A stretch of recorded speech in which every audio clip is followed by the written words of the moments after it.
mercados voltam a cair fortemente, com bastante volatilidade, incerteza, e talvez, no final disso tudo, um dos grandes culpados possa ser o próprio Jerome Powell, do Fed, afinal de contas. E é sobre isso que eu quero falar no capítulo de hoje.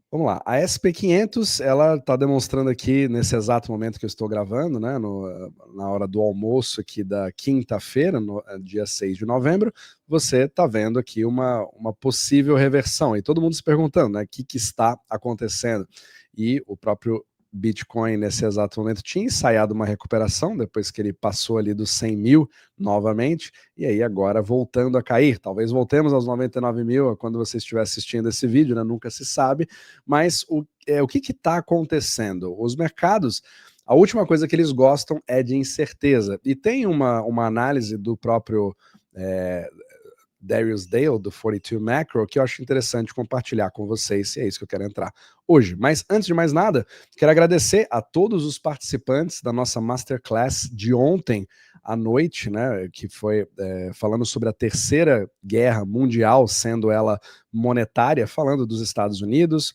falando de toda a questão do sistema euro-dólar, mas também do ponto de vista chinês e a grande competição entre os dois países para ver qual que é o tipo de sistema que vai começar a de fato ser implementado, né? Então foi bem interessante, tivemos quase 1h30 de interação e aproveitando, né, nós lançamos o nosso novo grupo chamado OmniMacro Pro. Então todos os detalhes estão aqui para você poder ver, nós vamos fazer uma expansão do nosso portfólio para todos os membros, além do nosso portfólio OmniMacro, que vocês já podem seguir hoje em dia, nós vamos ter ali 3 portfólios diferentes. Então tudo isso aqui nos links da descrição abaixo. E eu vou atualizar também o nosso portfólio, que com certeza está passando ali por algumas turbulências, mas obviamente o objetivo é do longo prazo, né? Se colocar do lado correto do risco e poder passar por toda essa turbulência do fourth turn. Então, eu coloquei os links na descrição abaixo, tanto para você ver a gravação da Masterclass, e também você acompanhar o nosso portfólio e também se inscrever gratuitamente aqui no Substack, né, onde você pode ver vídeos gratuitos como esse todos os dias e também na nossa Universidade OmniMacro. Membros podem acompanhar todos os fins de semana a macroeconomia, toda a liquidez do mundo, como ela realmente se comporta e não como aprendemos na faculdade. Então vamos lá. Um dos grandes problemas em relação ao que o Fed fez na última reunião foi ele dar ali uma previsão, foi uma das frases, é incrível, né? Como uma conferência, uma pergunta feita por um repórter pode criar um tipo de controvérsia no mercado, dependendo da forma que você interpreta aquilo. Então, um repórter perguntou, ou uma repórter, não lembro muito bem, perguntou se, nesse caso, já teríamos uma garantia de mais cortes até o final do ano, né? O que vai acontecer agora em dezembro, no mês que vem, na próxima reunião do FOMC? Basicamente, nós já estamos numa série de cortes, portanto, seria uma certeza que nós vamos ter mais corte de 0,25. E o Jerome Powell, por um lado, o que ele disse, basicamente, foi que não estão garantidos esses cortes. Então está longe de estar garantido. Nós precisamos ver o que vai acontecer até lá. Isso cria um problema que não tem nada a ver com mecânica monetária. Ele é muito mais voltado para a narrativa. O mercado precisa de uma boa narrativa, um bom grau de certeza para saber que nas próximas semanas eu posso contar com um evento que vai acontecer. Então eu vou até dar um exemplo, né? Muito foi falado sobre o fim do quantitative tightening, que é você começar a tirar, a reduzir, né, o balanço do próprio Fed, né, dos ativos que ele tem nesse momento, etc. Você vê aqui, eu vou até fazer um zoom um pouco melhor, você vê que já vinha acontecendo, né, o quantitative tightening, e muitos dizem que esse aqui foi o grande problema que criou ali problemas no mercado de Ripple, no mercado de crédito, etc.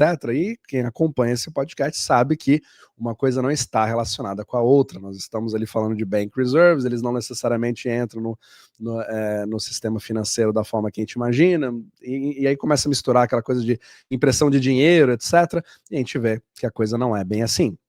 E aqui você já estava diante de um cenário que isso aqui já estava sendo freado, quase parando, E aí o Fed, no objetivo de acalmar os mercados, falou o seguinte: olha, nós vamos parar o quantitative tightening lá para dezembro. Então, ele deu aquela expectativa que, na verdade, já criou a narrativa de que já acabou hoje, né? Apesar de não ter acabado. Para você ver que não importa a mecânica em si, importa a narrativa que é criada, importa a certeza de que nas próximas semanas eu tenho alguma coisa que vai acontecer. Isso define muito mais uma subida mais tranquila que você viu na SP500, principalmente no governo Biden, o que por incrível que pareça, né? Então, independente das suas opiniões em relação ao Biden ou às suas políticas, você percebe que ele deu uma coisa para o mercado, foi o quê? Certeza. Ele deu uma tranquilidade de que você poderia pegar o ano inteiro e subir sem muitos grandes percalços, né? Você vê que o drawdown aqui já no governo Trump foi maior, aqui foi um pouco menor, mas você teve uma certa exceto essa parte aqui, mas você sempre tem aquelas grandes pernadas, né? As pequenas adoram fazer isso. Então, você vê que pelo menos tinha um pouco de previsibilidade. Você tem a mesma política fiscal, mesmo sendo irresponsável, mesmo muitos criticando, etc. Mas para o mercado isso é bem legal. Agora, aqui nós estamos diante de um momento onde nós já vivemos tarifas, Liberation Day, ainda tem agora a questão da corte para dizer se as tarifas vão ser ilegais. E aí junta agora a parte do Jerome Powell, que é o quê? Dizer para o mercado que o corte não está certo, apesar de que esse corte não ajuda, nenhum tipo de estímulo que vai vir desse corte, nem aconteceu isso com o 0,25, só que não importa. O que importa é como o mercado pensa. Então, o mercado quer uma escadinha de cortes, ou até cortes mais significativos, né? Não pode ser nem rápido demais, porque senão dá a impressão de que o Fed está desesperado. E você parar também, fica aquela grande questão que já criou o problema antes, né, para o Fed. Por que você não vai fazer isso agora, né? Por que você não vai continuar? Então o Fed fica só naquela. Eu tento te dar o que você quer e você finge que acredita no que eu estou falando. É mais ou menos o tipo de jogada, só que isso define para onde vai a SP500. E a gente tem que ficar nesse tipo de coisa. Agora, tem uma grande questão aqui. Há menos de uma semana atrás, todo mundo estava reclamando bastante, né, preocupado em relação à saúde do mercado de Ripple. Nós, inclusive, conversamos sobre isso aqui, né, falando do próprio SOFR em relação aos mercados, o que está acontecendo, está subindo demais, etc. E agora o SOFR já deu uma boa queda, uma boa relaxada para baixo novamente. Exatamente o motivo não dá para saber, porque isso está no sistema euro-dólar. Só que aí ninguém mais fala sobre o assunto. E aí você tem o Fed tentando criar um certo alívio ao anunciar que ele vai fazer o quantitative tightening lá na frente. Mas a pergunta é, se o mercado precisava de ajuda naquele momento, se era uma coisa bastante importante, por que você vai esperar até dezembro para fazer isso? Da mesma coisa, da mesma forma, você pode perguntar para o Fed, por que eu tenho que esperar até a reunião de dezembro para saber se vai cortar mais 0,25? Por que você não faz os cortes nos momentos em que é necessário você fazer algum tipo de estímulo, certo? Mas a grande desculpa que você acaba dando é que não. Tudo isso toma um certo tempo. A gente precisa fazer em doses graduais, né? Nenhum banco central, para falar a verdade, gosta de fazer corte de juros. Eles gostam de subir, porque você tem cada vez mais a ferramenta do futuro para ser usada quando você quiser estimular a economia. Então é o tipo de coisa que você não consegue mais voltar. Porque uma vez que você corta, voltar a fazer a subida é muito mais complicado e muito mais tenso, que inclusive em 2022 foi feito e foi bastante, né, foi bastante criticado, etc. Inclusive o Jerome Powell teve até ele acabou tendo um pulso firme muito importante na hora que ele fez isso. Então, você fica nesse vácuo até chegar em dezembro. Então, não teve o quantitative tightening ainda e você ainda tem a incerteza do corte que pode ser que não ocorra. Então, isso não é uma coisa que ajuda a liquidez do mundo a trazer aquela tranquilidade. Novamente, não é uma coisa só, são sempre uma sequência de coisas. Agora, vamos ver em relação ao shutdown, né, que é um dos grandes assuntos agora. Nesse exato momento, nós estamos no shutdown do governo mais longo da história. Então, a partir daqui, a gente já não tem mais um parâmetro para saber das consequências. E quanto mais isso se perpetua, mais problemas isso pode vir a criar. Então você junta todo esse mau humor, né?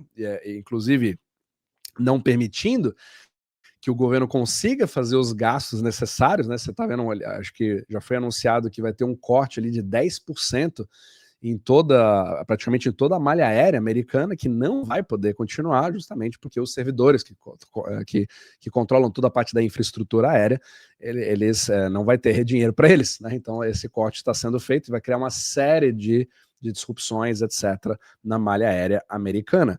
Então, tudo isso só cria bastante mau humor, bastante incerteza, ninguém sabe se volta, etc. E nós estamos ainda com uma bateria de gastos fiscais que não está conseguindo ser feita nesse exato momento. Então, você está segurando ali a boca do canhão sem poder necessariamente atirar. Então você percebe, isso meio que cria essa imagem que eu tentei criar aqui nessa capa, né, de um air pocket, né, que é essa bolha de incerteza até chegar no fim do túnel. Só que, por outro lado, quando você tem uma bolha dessa, que vai gerando essa grande volatilidade, para muitos significa oportunidade, né? Quem sabe do que eu estou falando, quem acompanha, né, a jornada Omnimacro Pro a partir de agora, etc., sabe exatamente do que eu estou falando. A questão é, como é que é o outro lado da jornada, onde você tem a resolução de um shutdown, você já tem uma certeza de um próximo corte, ou um anúncio de um próximo corte, que tudo está indo conforme o desejado pelo mercado. Isso volta a criar uma certa tranquilidade, pode ser que você tenha uma mega disparada, e muitas vezes a euforia entra exatamente nesses momentos. Hoje em dia os mercados estão reagindo de uma forma assim, ou é extreme greed, né? Aquele que todo mundo ali com sangue no olho, ou é extreme fear, né? Todo mundo cheio de medo, sangue nas ruas, né? Então tá uma coisa muito binária. E é importante a gente separar os sentimentos nessa hora, né? As nossas emoções nessas horas. Então é isso que a gente muitas vezes acaba esquecendo, entra em toda essa turbulência, nessa discussão, principalmente ali olhando pelo Twitter, cada hora você vê uma opinião diferente, uma certeza sobre as coisas, e acaba criando cada vez mais fumaça e dificultando as decisões na hora de você fazer os seus investimentos. Então, essa talvez seja a bolha que vai nos acompanhar ali pelas próximas semanas, vai ditar bastante da volatilidade que nós já estamos vendo desde o início da semana, e com certeza vai deixar muitas pessoas que estão usando alavancagem, principalmente, de cabelo em pé.